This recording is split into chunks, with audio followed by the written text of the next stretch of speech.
뉴욕 퀸즈에서 음식을 배달하던 40대 중국계 남성이 갑작스런 총격으로 사망했습니다.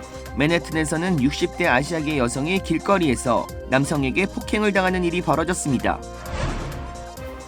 LA 다운타운 호텔 투숙객이 총기를 들고 경찰과 소방관을 위협하다 결국 사살됐습니다. LA 시의회가 오늘을 아시아 태평양계 주민들의 날로 선포했습니다. 아태계 주민들을 위한 다양한 계획도 나왔습니다. 아시안 증오범죄 척결을 위한 연방 차원의 태스크포스가 마련됐습니다. LA 한인타운 등 아시안 밀집 거주자들이 집중 보호 대상에 올랐습니다. 코로나19 중증 환자들은 두뇌가 20년 노화하거나 지능지수가 10 정도 감소하는 것과 같은 후유증을 겪을 수 있다는 연구 결과가 나왔습니다.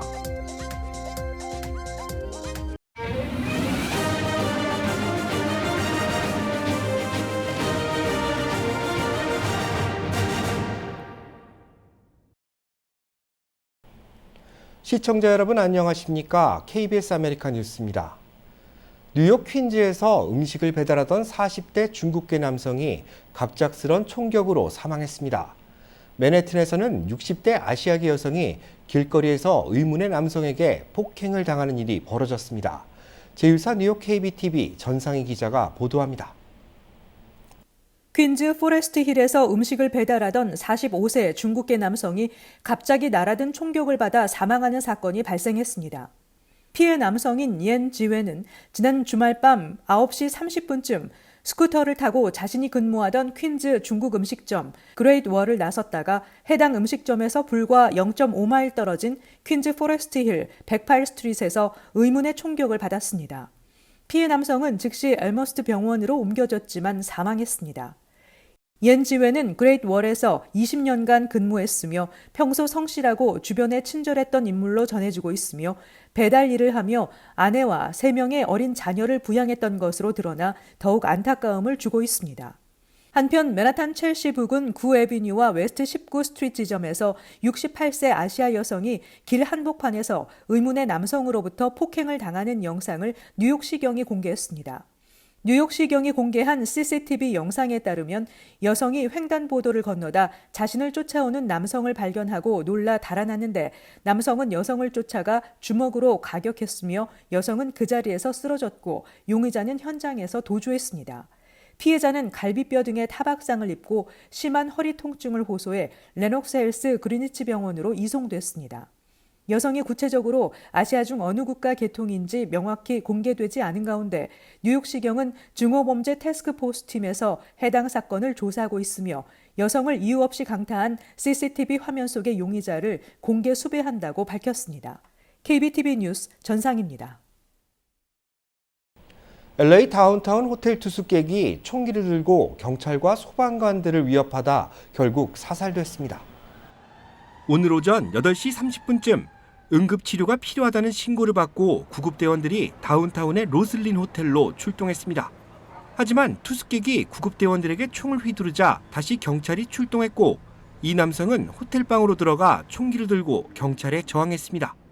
호텔 주변을 봉쇄하고 1시간여를 대치하던 경찰은 결국 강제 진압에 나서 이 남성을 현장에서 사살했습니다. 사망한 남성 용의자의 신원은 아직 공개되지 않았습니다. 올 들어 LA 지역에서 16년 만에 가장 많은 살인 사건이 일어난 것으로 집계됐습니다.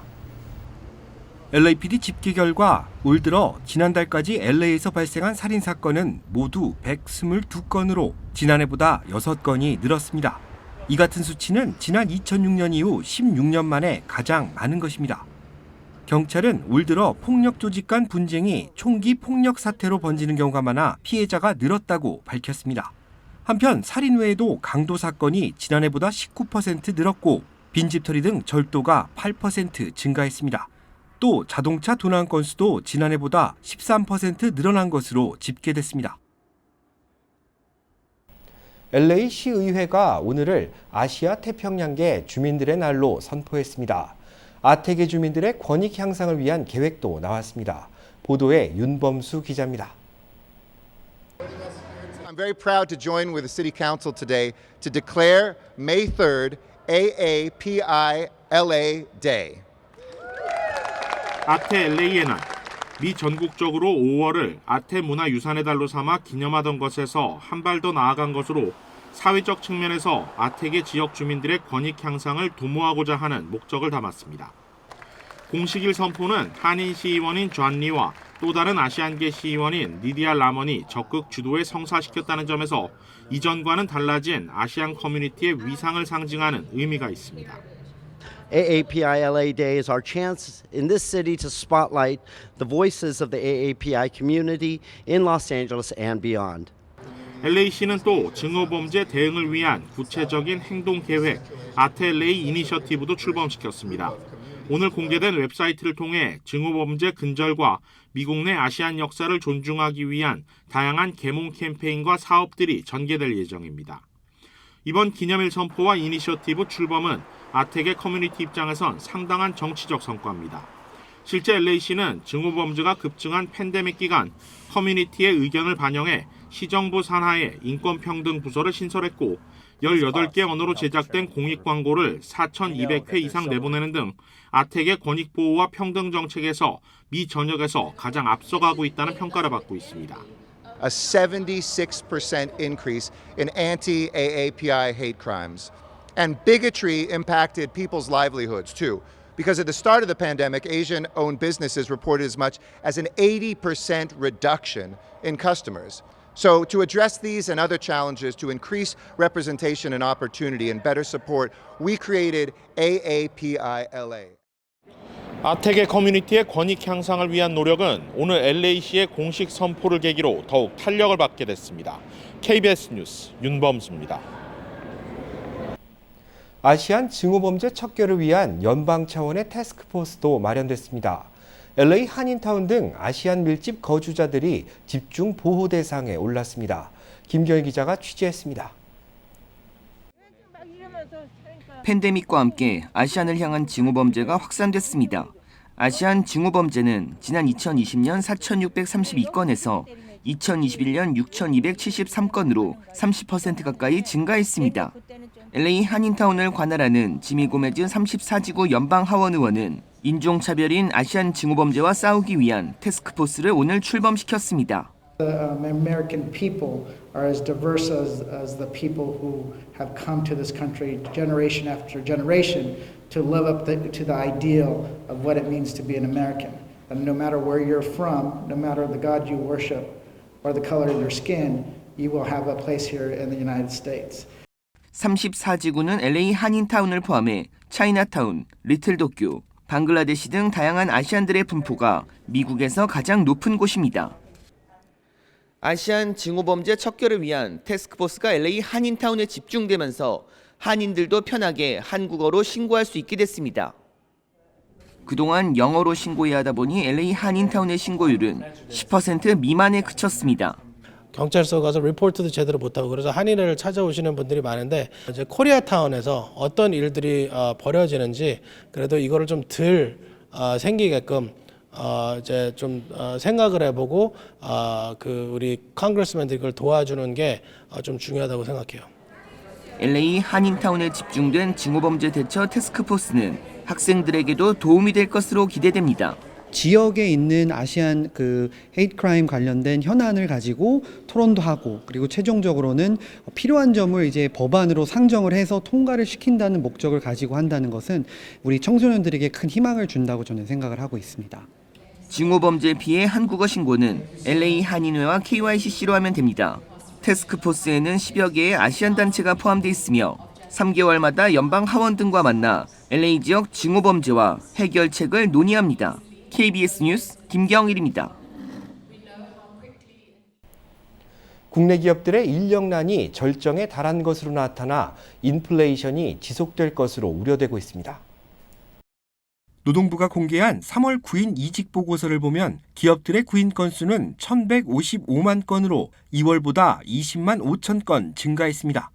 이는 전문가 전망치 1,120만 건을 크게 상회하는 것으로 지난 2000년 12월 관련 통계를 집계하기 시작한 이후 가장 많은 수치입니다. 3월 퇴직자 수는 454만 명으로 2월보다 15만 2천 명 증가해 사상 최다 기록을 경신했습니다. 보다 조건이 좋은 일자리를 찾아 떠나는 사람이 많기 때문으로 풀이됩니다. 전문가들은 이러한 현상이 이미 상승 추세인 노동자들의 임금을 더욱 올리는 쪽으로 작용해 인플레이션을 지속시킬 것으로 전망했습니다. 여성의 낙태 권한을 보장한 판결이 곧 뒤집힐 수 있다는 내용이 담긴 판결문 초안이 유출됐습니다. 바이든 대통령이 강한 반대 의사를 밝힌 가운데 사회적 공방이 점차 커지고 있습니다. 관련 소식 이정민 기자가 보도합니다. 미국 연방대법원이 임신 24주 이전까지는 여성의 낙태 권한을 보장했던 기존 판결을 뒤집기로 했다는 내용이 담긴 대법원 문건이 공개됐습니다.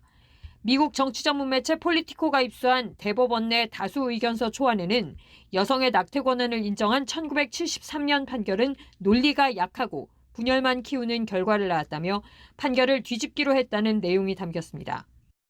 9명의 대법관 중 보수 성향인 5명이 이 의견서에 찬성해 다음 달 최종 판결에서도 같은 결론이 나올 가능성이 커졌습니다. 미국에선 임신의 자기결정권에 대한 찬반이 이념적 성향을 결정하는 중요한 잣대인 만큼 미국 사회는 술렁이고 있습니다. 바이든 대통령은 행정부 수장으로는 이례적으로 대법원 움직임에 분명한 반대의 뜻을 밝혔습니다. Concerns me a great deal that we're going to, after 50 years, decide a woman does not have a right to choose within the limits of the Supreme Court decision. 해묵은 논쟁도 다시 뜨거워지고 있습니다.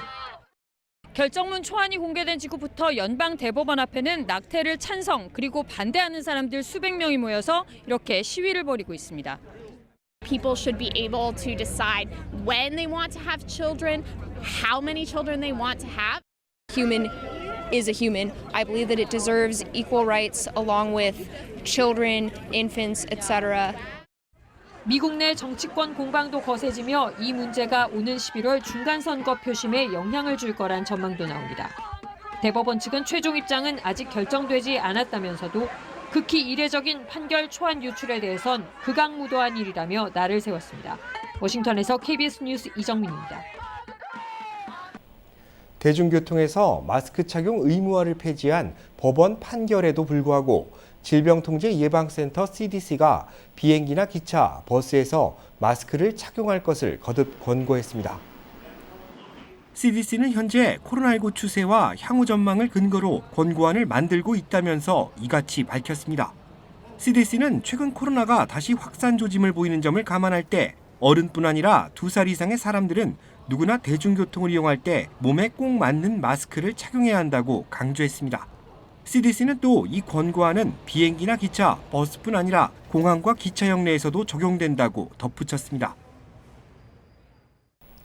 코로나19 중증 환자들은 두뇌가 20년 노화하거나 지능지수가 10 정도 감소하는 것과 같은 후유증을 겪을 수 있다는 연구 결과가 나왔습니다.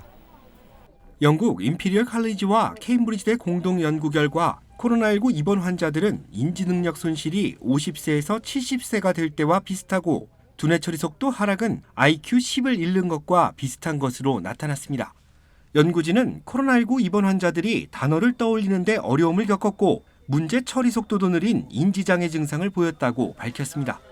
인지장애는 바이러스 감염 자체보다는 뇌의 산소나 혈액 공급 부족, 혈관 막힘, 미세출혈 등이 복합적으로 작용해서 발생했을 가능성이 크다고 연구진은 설명했습니다. 이번 연구 대상자의 평균 연령은 51살이고 16명은 인공호흡기를 낄 정도로 심각한 상태였습니다.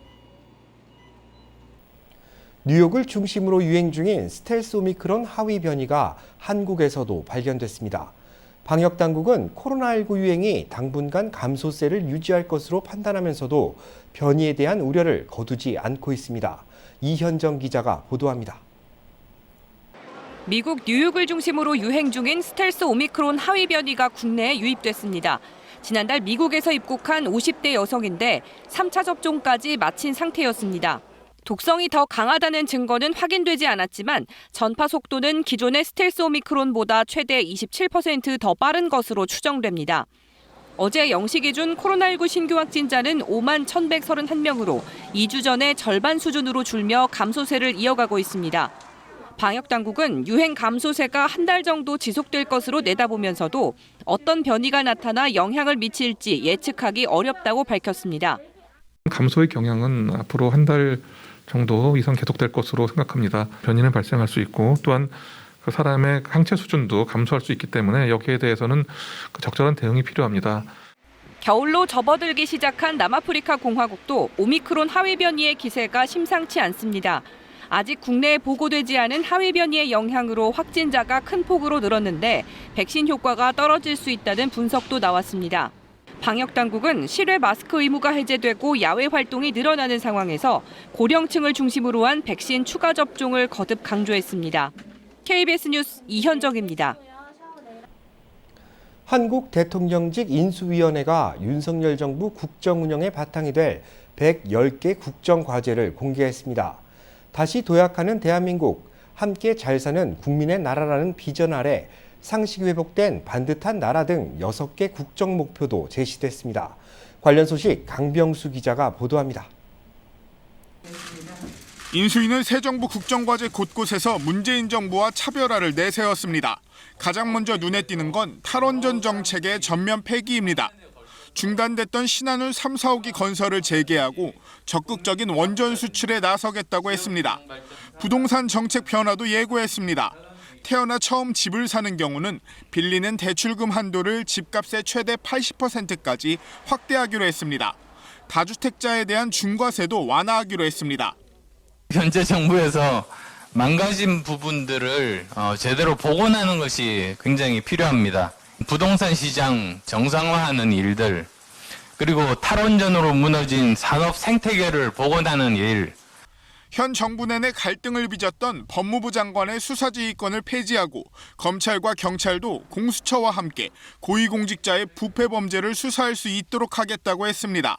문재인 정부의 소득주도 성장을 비판하며 정부 대신 민간 중심의 경제 정책도 추진하겠다고 했습니다. 여성가족부 폐지와 고고도 미사일 방어체계 사드의 추가 배치는 국정과제에서 빠졌습니다.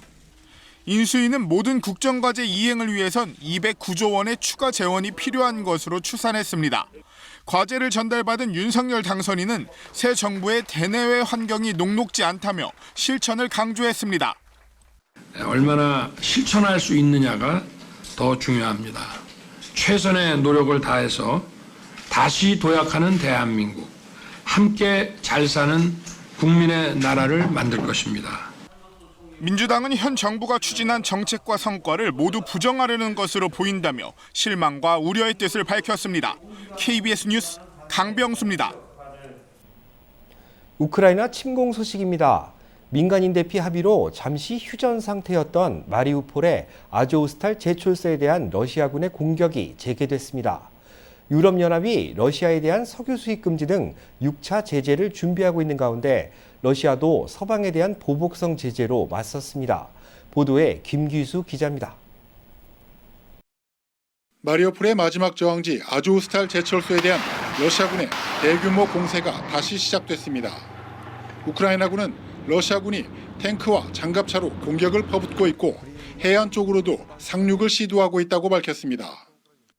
Станом на цю хвилину триває потужний штурм території заводу «Азовсталь» за підтримки бронетехніки, танків, зі спробами висадки десанту за допомогою катерів та великої кількості піхоти. 러시아도 아조우스탈에 대한 공격이 재개됐다고 시인했습니다.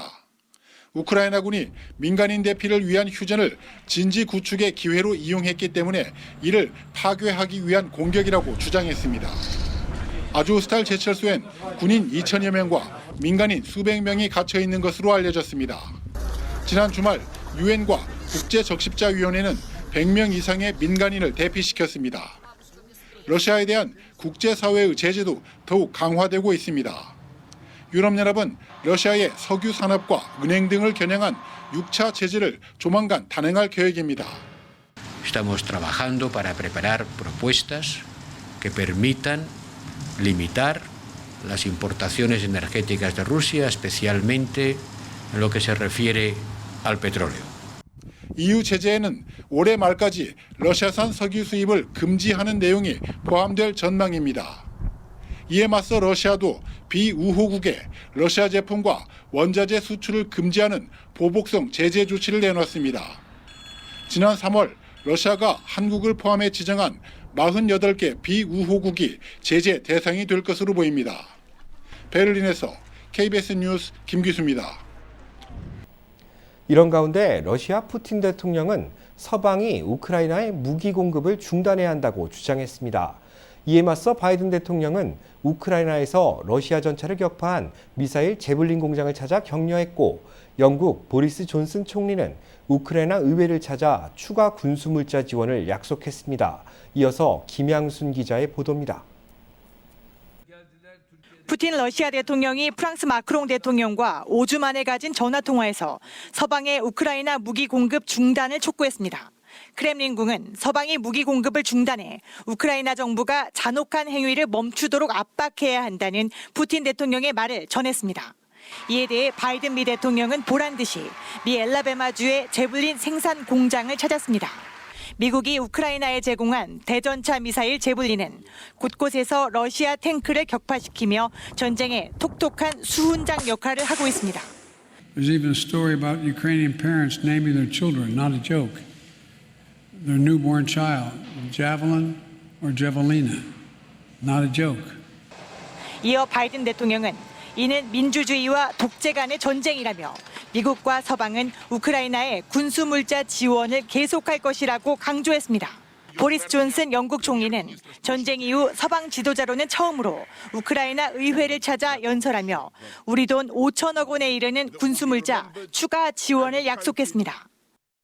우크라이나 전쟁이 장기화되면서 미국과 서방은 총력 지원 체제로 돌입하고 있습니다. 전쟁이 길어질수록 각국의 경제적 타격이 가중되고 있기 때문입니다. 워싱턴에서 KBS 뉴스 김양순입니다.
KBS 아메리칸 뉴스 마칩니다. 시청해주셔서 감사합니다.